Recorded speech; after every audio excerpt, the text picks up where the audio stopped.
Economic transactions on a digital ledger can be programmed to record virtually anything of value. Your identity, you heard that mentioned already. A will, a deed, a title, a license, intellectual property, an invention, but also almost any type of financial instrument. So how can these systems tackle settlement latency in mainstream financial markets? Well, in short, because on a distributed ledger, in a token that is part of that ledger, you're able to embed the information that represents or evidences title to, for example, a financial instrument like an equity or a bond or even a loan. The list goes on.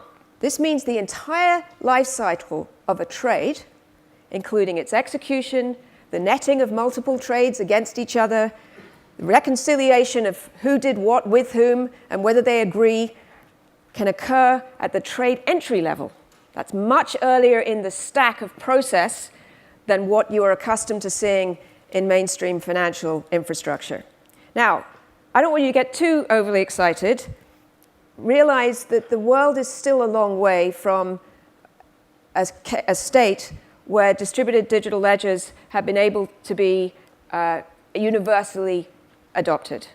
Distributed ledger technology does have the potential to be disruptive of certain business models, but it has at least as much potential to be enormously empowering of existing business models in terms of making them lower cost, more efficient, and less risky. So we won't get there overnight, but we will get there. How seriously should you take this? I would take it about as seriously as you should have taken the concept of the internet in the early 1990s. It's a big deal. And it is going to change the way that our financial world operates.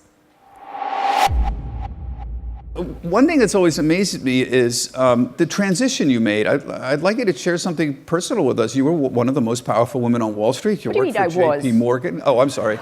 This is how careful you have to be. Right? No matter what, you give him a compliment and then smack.